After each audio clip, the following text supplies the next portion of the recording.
author of Prices and Production, which is antithetical to Knight's view of capital. Okay. Now, the argument, or in the journals, there were articles about capital theory, Hayek's capital theory, and several different capital theories, but the emphasis was back on our old Frank Knight. Okay.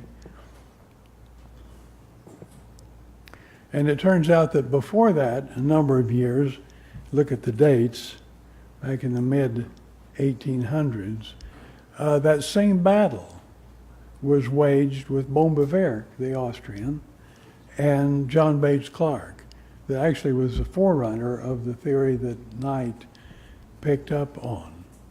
And so this has a long history of these two views of capital, stock flow on the one hand, and the structure of production on the other. So my sympathies, or my choice, of course, is Bombeverk, although I have good feelings about Clark, if only because he looks just like my grandfather, okay? Kind of sweet. Okay. Now, let me give you an idea. I don't know if you can read that from the back. What about production time in a Clark-Knight vision as opposed to Bombeverk-Hayek vision? And it goes like this. The claim is, let me give you the claim to start with so you're not jarred into it later, is that production time doesn't count for anything. And it goes like this. Imagine trees being planted and harvested. And here's the story. Once a steady state is reached, and I underline that because that's key. That's key. Nothing else follows unless you start with that. Once a steady state is reached, production time is irrelevant, okay? And notice irrelevant is in quotes. I'll have to explain that later, but it's in quotes. Production time is irrelevant. And so the trees have a linear maturity structure. Actually, it's log linear, but we'll let them get away with that. Each period, a sapling is set out, and a mature tree is harvested. All right, let's see how that goes. Here's year one, and watch right under year one sign, we'll get a sapling. We set that out. And then look at the other end, and we harvest that other tree. There it is, okay? And then the next period presents us with the same maturity profile. So watch the trees. There they go up, okay? So you got the same forest the next year that you had this year. And so Knight writes, it's the setting out that enables, with quotation marks, the harvesting. And so setting out the sapling now produces, in quotation marks, the harvestable tree now, all right? So production and consumption are simultaneous. I trust you to notice the quotation marks, okay? So that's their story. That's Clark's story. That's just the whole story. All right.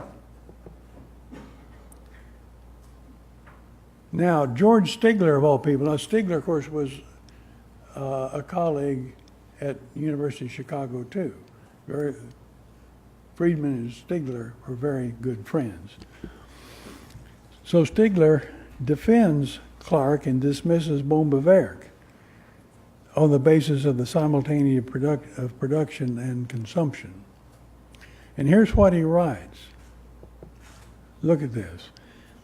This is Stigler. We can say that any one row of trees takes 50 years to mature. But since there is a constant output of timber forever, there's simply no point in saying it. Now, isn't that amazing? And in fact, it's only true if you make the very, the dramatic assumption about a steady state. So that's Stigler production, or George Stigler production and distribution theories of 1941.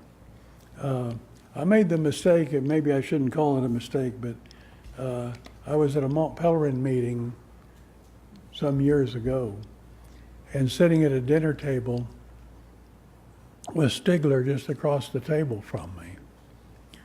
And Stigler was carrying on about how it is that we don't really need that much history of thought, although he writes a lot of it,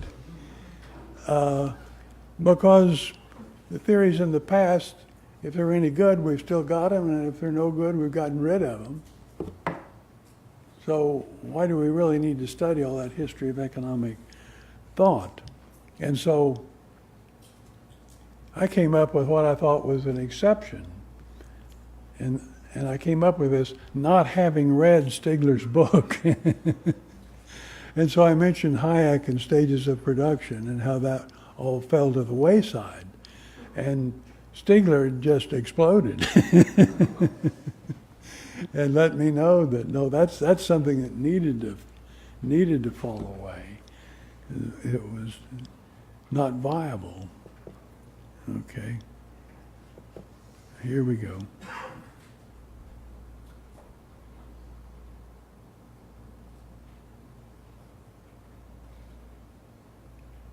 Okay, so once the steady state is reached, production is irrelevant and so on. They carry on. You can read it. Production and consumption are. So here's what Stigler said about 43 years after his 41 book. And this is interesting. He says, I wrote my dissertation in the history of economic thought under Frank Knight. He was so strong-minded and so critical a student of literature that it was a good many years before I could read the economic classics through my own eyes instead of his. I never brought myself to read through my doctoral dissertation. That was at distribution theories. Production, yeah, there's the title. Because I knew I would be embarrassed by both the Knightian excesses and its immaturity.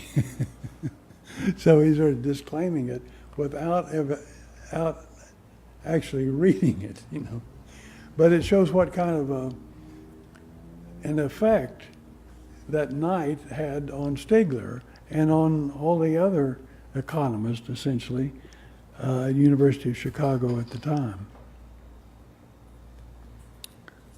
Okay.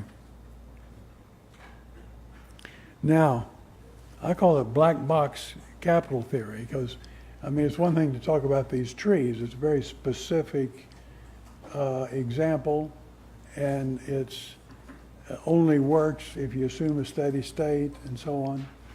But that sort of gets dropped out of the wayside, and you have just a capital stock, and from the stock, a flow, all right? So that's the idea. So this is I call it black box capital theory. And I'll show you a black box that you've seen on TV occasionally. Flight recorder. How black is it? Okay. It's orange. Okay. But black box actually has a meaning totally apart from the color of the case. Black box just means it's an electrical engineering term. Okay.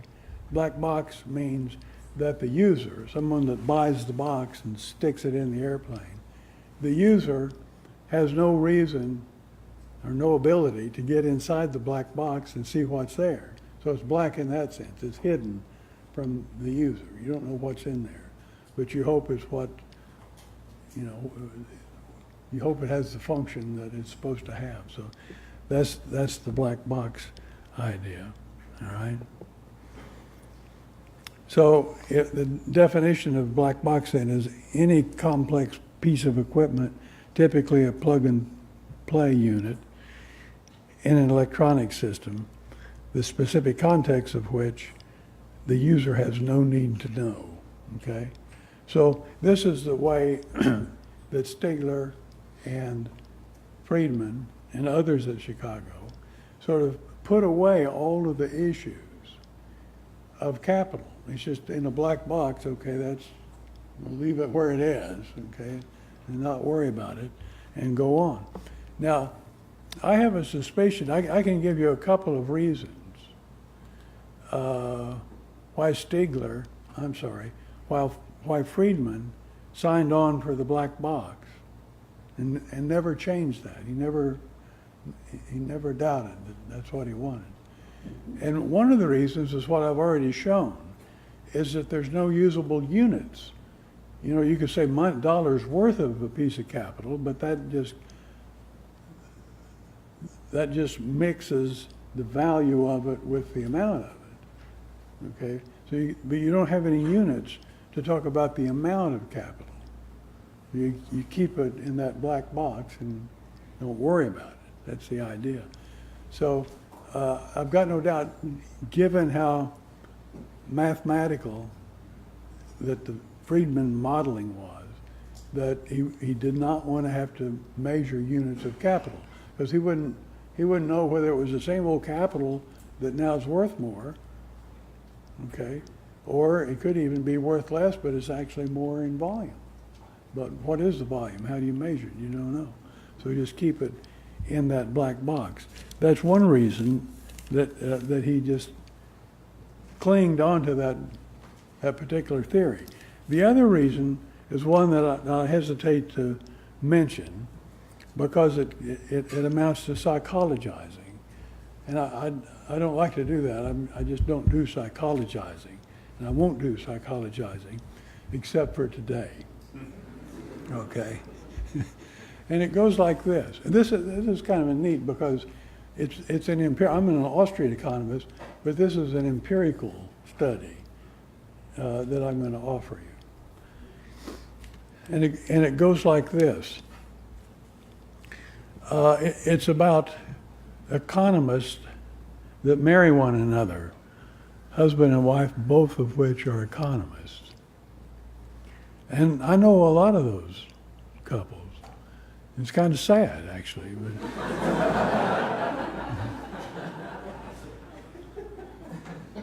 My wife is a flutist. I don't tell her how to play the flute, you know.